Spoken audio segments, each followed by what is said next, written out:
Hey, good morning. It's Mark here with another morning rant. It's 3:30. So, look. I got up at 2:30, upset, and tried to go back to sleep, and woke up at freaking 3. That's why I do morning rants, because I'm pissed. Look, excuse me. And one of the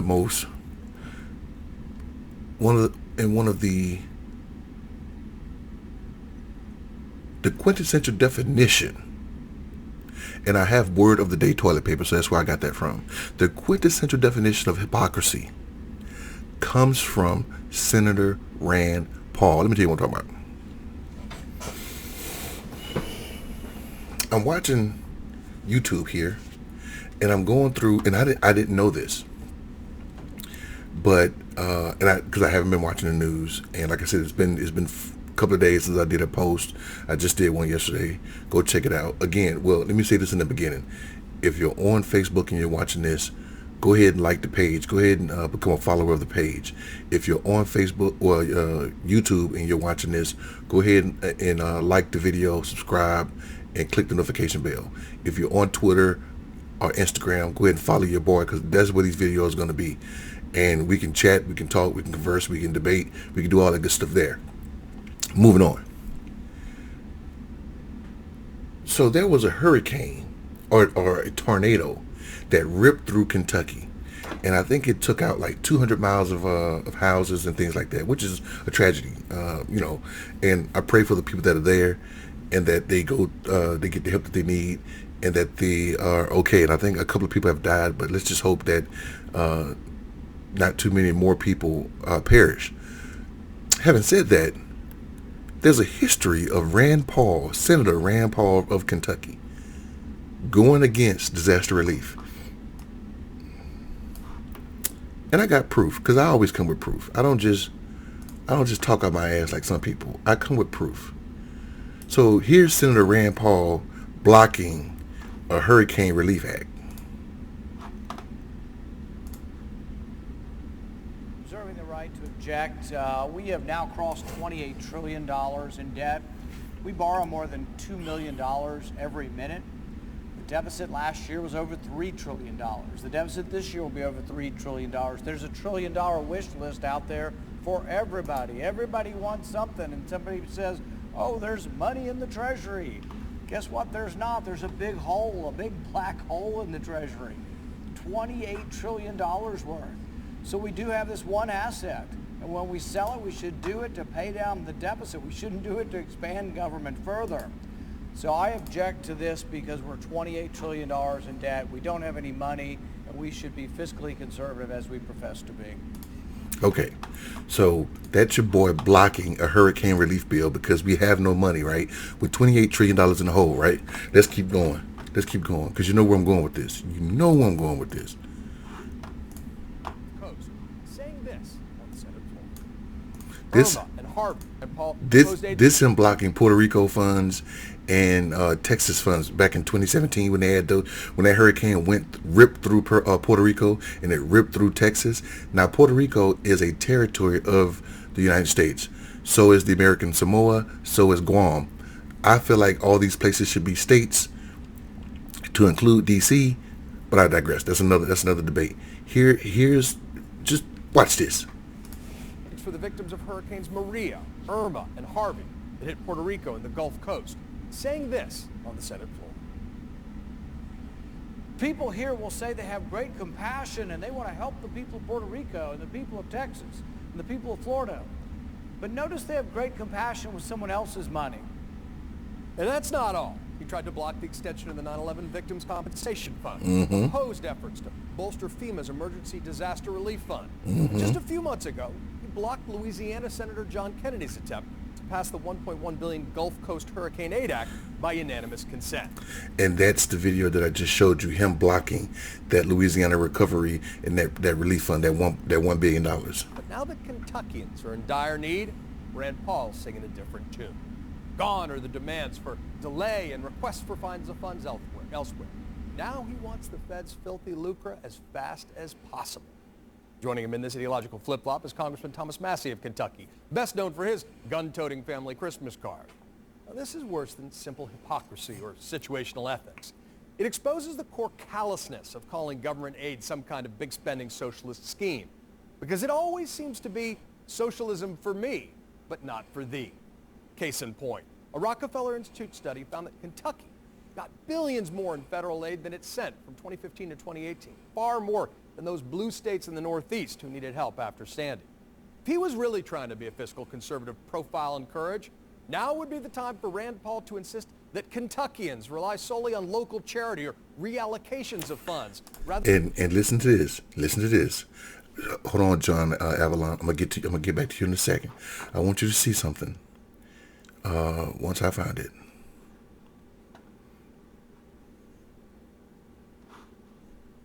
Don't tell me I got rid of it.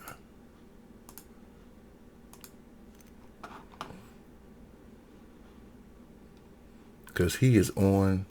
Give me a second. I think I deleted it. But no problem, because I can go to my history and pull it back up.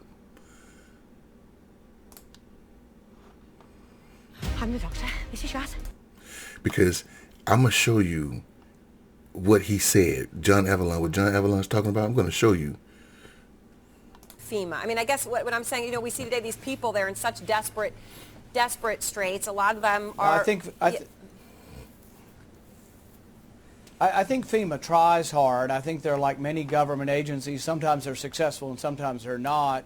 You know, I'm hoping maybe the ice they have in the warehouse that's been there since Katrina that they never could use, maybe they could use that this time around, or maybe some of the housing that they had in Arkansas that spent years in Arkansas and never got to Katrina. So government's inefficient at this, but I'm not saying government doesn't have a role. I personally, though, have seen up close the Salvation Army, Red Cross, and others, and immediate responders, local firefighters, local policemen being much more effective. Ultimately, the federal government comes in, but really your best chance of being saved, your life being saved, is really by your local police force or fire force. Good. Because what Rand Paul did when his place, when Kentucky got hit, he sent this. Dear President Biden, last night and early this morning, devastating storms swept across multiple states, including Kentucky. A single tornado from that system may have been on the ground for over 200 miles, and a large swath of the Commonwealth has been severely hit. As the sun comes up this morning, we will begin to understand the true scope of the devastation, but we already know the loss of life and severe property damage. The governor of the Commonwealth has requested federal assistance this morning, and certainly further requests will be coming as the situation is assessed. I fully support these requests and ask that you move expeditiously to approve the appropriate resources for our state. Sincerely, Rand Paul, medical doctor, United States Senator. Wait a minute. Wait a minute. What happened to your local firefighters and your local Red Cross and your local aides and the FEMA ice in Arkansas and the FEMA shelters and all of this stuff? What happened to that local relief that you were talking about? What happened to that local police departments, local firefighters coming in to assist? What happened to that? Why all of a sudden now you want federal dollars? You've been going against federal aid for so many years. You're a fiscal conservative, right? You claim to be a libertarian, whatever the hell that means. And now you're saying, well, in one breath, you're saying that giving money from the federal government is socialism, when your state, according to research by John Avalon of CNN, you guys send in less money to the government that you get back. You get billions of dollars back from the government and you don't give that much. That's socialism, because you're taking money from other states. California, New York, those liberal states that you're always talking about, they get less money than you, but they send in more. That's the definition of socialism. New York and California, they send in a lot of taxes, but their state don't get a lot back. Your state does not send in that much in taxes, but you get a lot back. Is that not other people's money, Rand Paul? And now that Kentucky is in trouble, now that Kentucky needs federal assistance, who is knocking at the door with their hand out? Who is talking about socialism? Go get your freaking local firefighters and your local police people in the FEMA ICE. Go use that. Take your hand and shove it up your ass, because that's what you wanted for everybody else. You stood on the Senate floor and you blocked disaster relief for Louisiana because you said that this government is $28 trillion in the hole and we should not be giving Louisiana money. So you don't get no money. That's only fair, right? That's only fair. That's what you wanted. Like he said, socialism for me, not for thee. This speaks largely to Republicans. I just dropped a can. This speaks largely about Republicans. They say no and take the dough. Just like Nancy Pelosi said, they say no and they take the dough. They are so hypocritical when it comes to situations like this. You'll hear their supporters say, stay out of my life. We don't want your socialism, but don't touch my Medicare and Medicaid. The definition of socialism.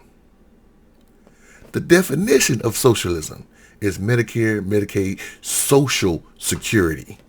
Social Security started out and continues to be a Ponzi scheme. Do you know what a Ponzi scheme is? Charles Ponzi. Look him up. Everything that has a name has a last name to it.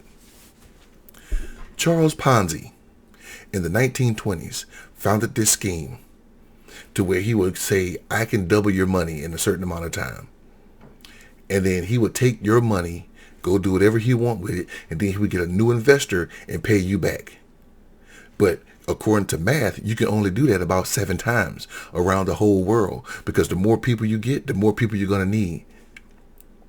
So when they talk about Social Security started under a Democrat in the 1940s, right? And it was younger people paying for the retirement of the elderly, right?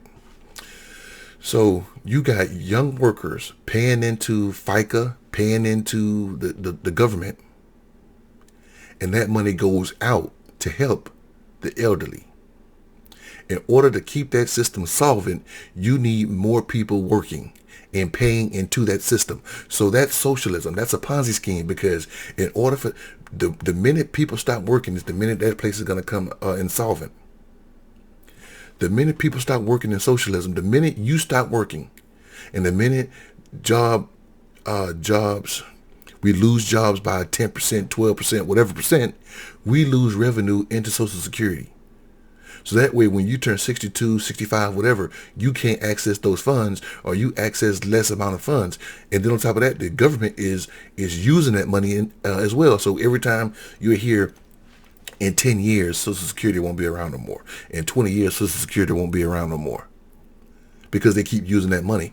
But not only that, we got the baby boomers retiring, and all this plays into population.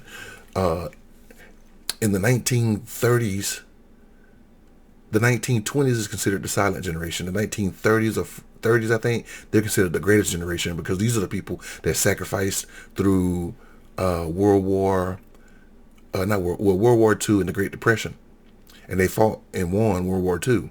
And then you got the baby boomers, because in 1946, when everybody started coming back from the war, they started having babies. And so you had this big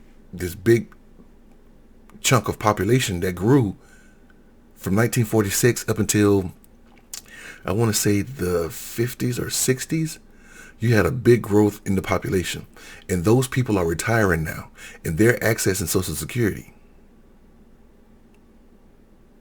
And people like me and my children, they're paying into the system for those people, Social Security.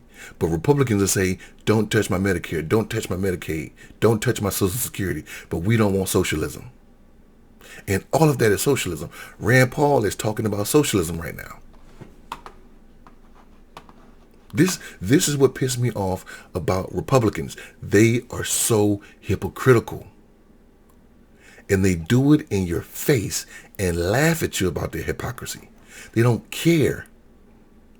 Only when it matters to them is when they care. Just like just like same-sex marriage. Just like same-sex marriage. They don't care about same-sex marriage until it happens to them. One of the reasons why Dick Cheney, who's a Republican vice president under George Bush, the reason why Republicans in his administration didn't speak too much about same-sex marriage is because guess what? One of Vice President Dick Cheney's daughters is a lesbian.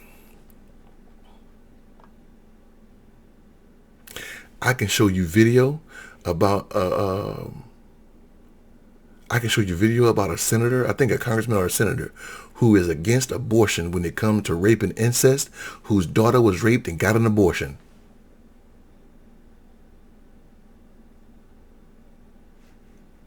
This is what they do.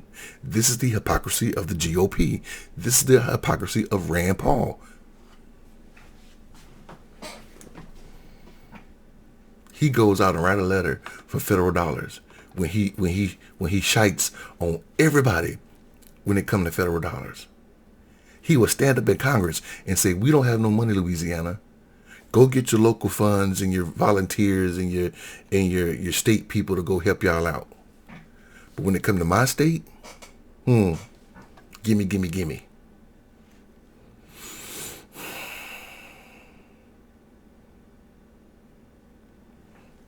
I just paused for effect. So anyway, I'm gonna leave it alone now, people. Thank you guys for sticking around this long. Yeah, I get kind of I would do some screaming, but it's 4 o'clock in the damn morning. Oh my God. Anyway, thank you guys for sticking around. I've been getting a lot of people saying that, you know, I deliver truth, and, you know, my page and my podcast should get more exposure. That's up to you guys. So keep spreading the word, and I'll keep doing these. All right. In the meantime, you guys, today's Tuesday. Have a great rest of your week. Have a great Tuesday, and I will see you